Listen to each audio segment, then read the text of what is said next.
Hi everybody, it's Bulldog back again. I know you're probably tired of seeing this graphic, but I'm too lazy to make a new one. And I did 30 million damage using this team. I've been trying so hard to get a full solo before C-3PO comes out. He's just around the corner. And despite not having the optimal C-3PO, you can see here he's fully geared. I nearly managed to get that full solo, not quite, but I did a ton of damage. I thought it was enough that I should show the video. I run through my mods here real quick. You can see he's got 0 extra potency. If you had him at like gear 8 or something and didn't have the Omega on his cyborg relations, you could have about, I don't know, something like 50% less potent. Actually, it'd be more than that. It'd be like 65, 70% less potency, and it would make this run a whole lot easier. But anyways, I've got Ezra geared for max offense. Don't even have a speed mod on him.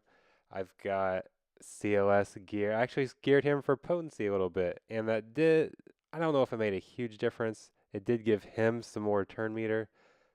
Sacrificed a little bit of offense there. I'm not sure the best way to gear him. The one with him geared for potency with his potency cross right there did actually end up being my best run. So maybe that's the best way to go. I did have a speed mod on him. I didn't really have any good offensive primary mods. I don't really have a ton of those, and it didn't fit his set.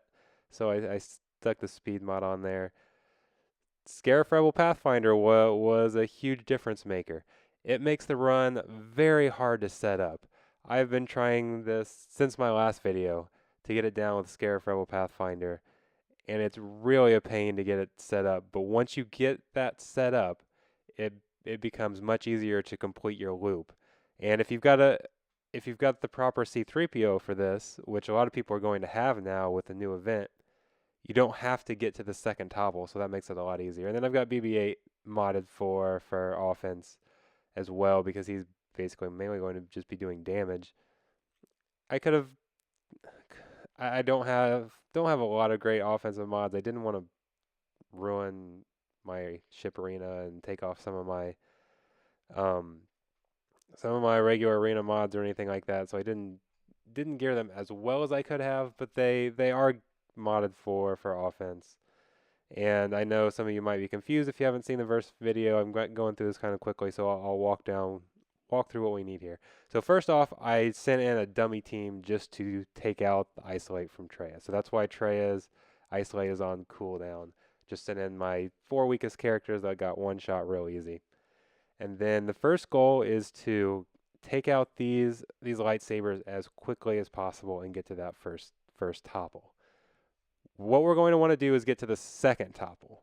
So the quicker you do it, the fewer of these bonds of weakness that we stack, which can end up killing us off. So that's kind of the tricky part, and that's why I said with Scare for Rebel Pathfinder, it's a lot harder.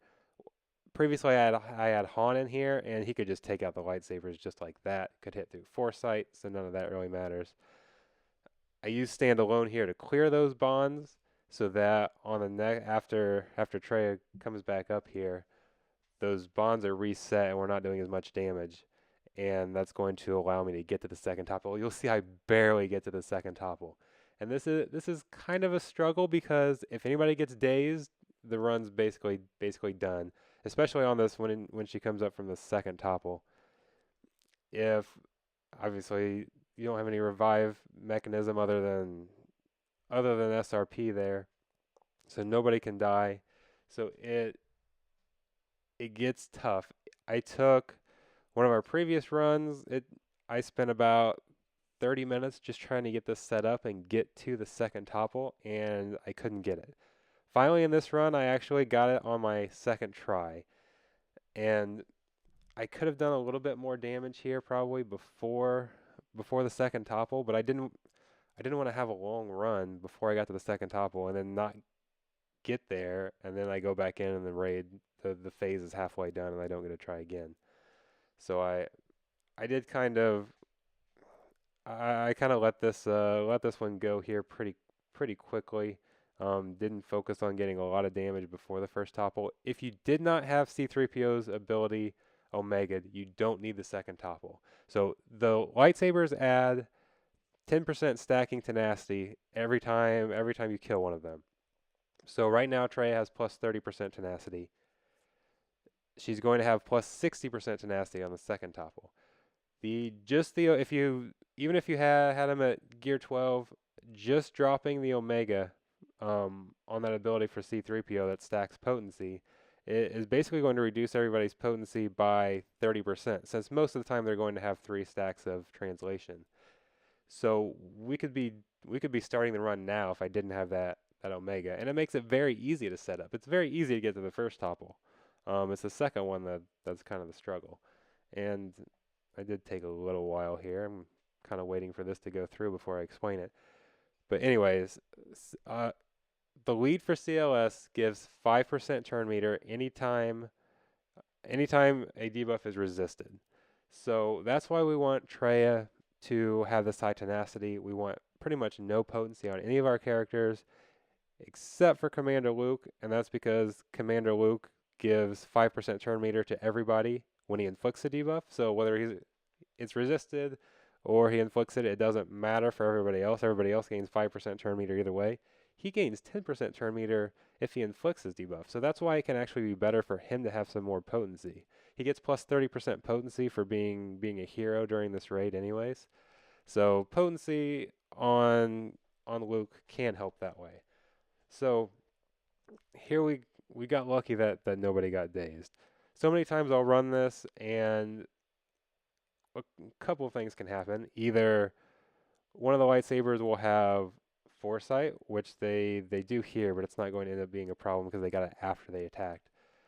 They'll have foresight and they'll clear several of my stacks of translation, and then it takes a little while to build it back up during the second topple, and that wastes a lot of time. Or somebody will get dazed. If Luke gets dazed, that's okay because he can clear that. Nobody else can. So if they get dazed, the run's pretty much over. And you'll see BB-8 and Ezra, SRP, although he could revive, but BB-8 and Ezra barely hang on there, but I get to the second topple. So here's the rotation that you're going to do once you get there.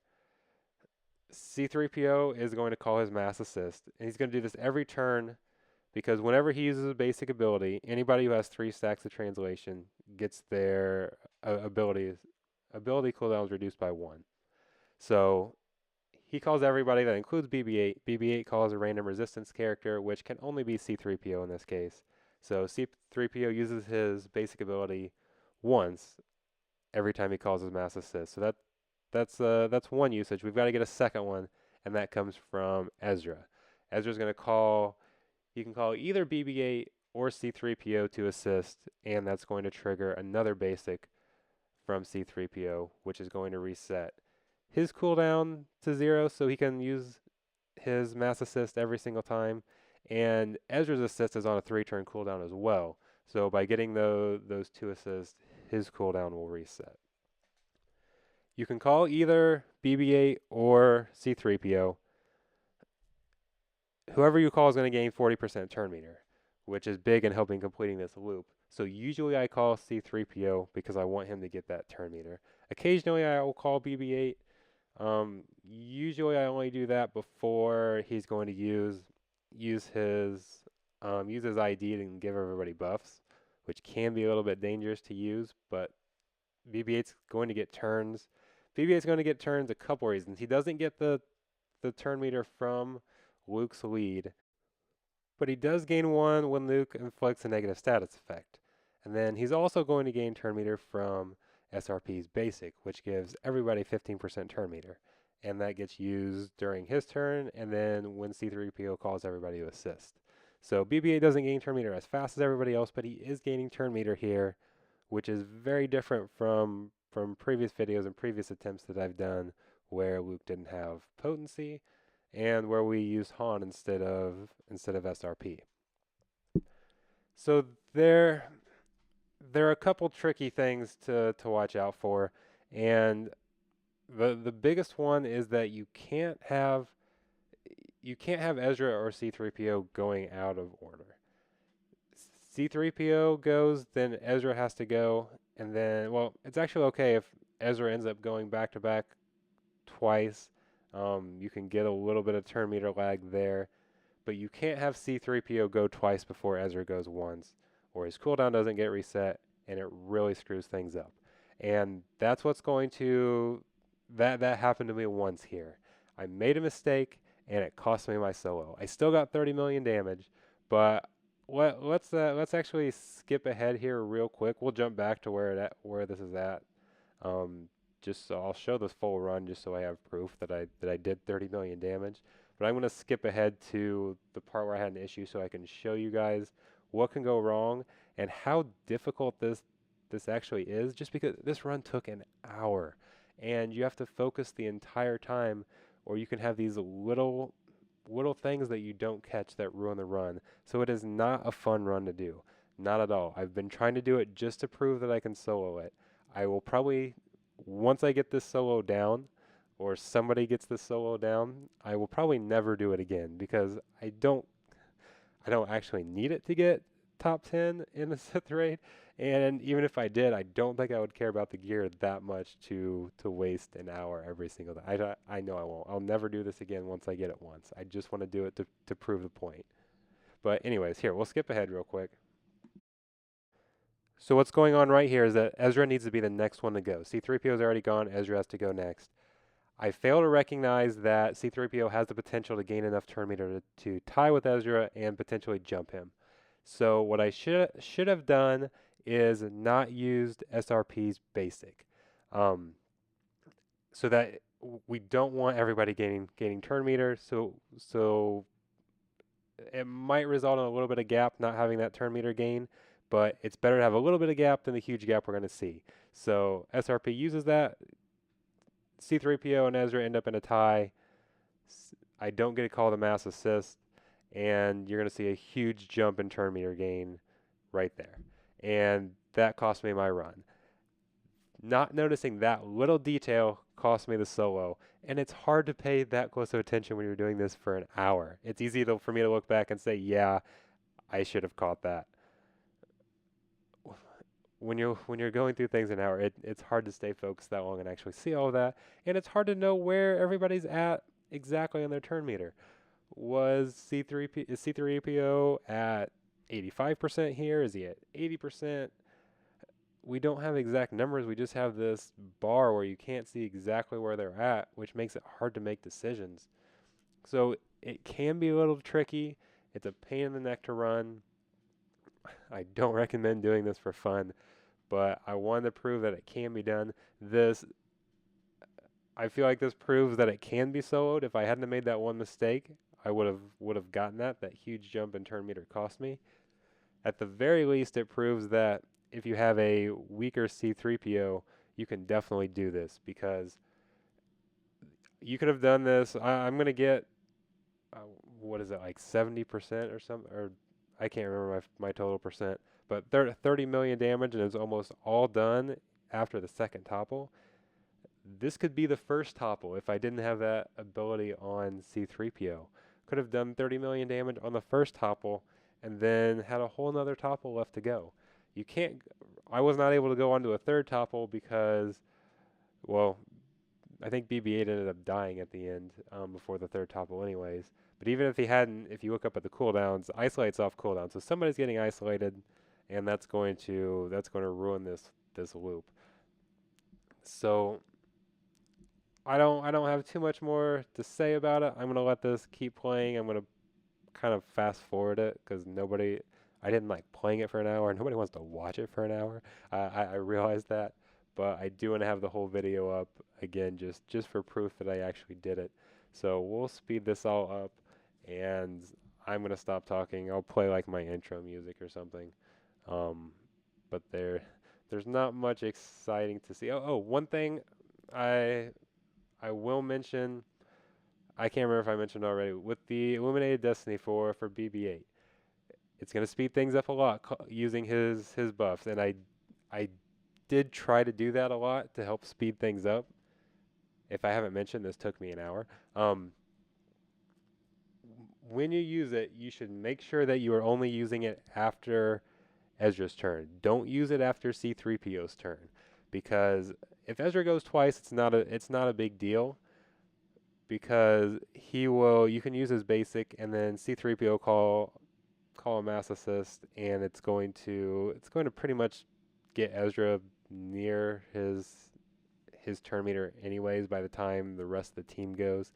It's possible, depending on the order, that you can have a little bit of gap there, but you can't have C-3PO going back to back twice because you're not going to loop back around fast enough. Um, Although I say that, and here I actually did loop back around fast enough. So I shouldn't say it will never work, but it's more likely to work out with Ezra going twice in a row than it is with C-3PO twice in a row. So I always tried to use all of those buffs from BB-8 after an Ezra turn, which you can manipulate a little bit by having Ezra give BB-8 a turn meter, and that'll kind of work that way.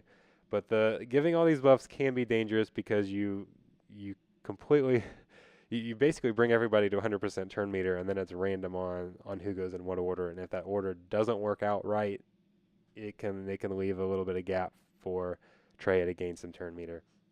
Usually, it's going to work out fine.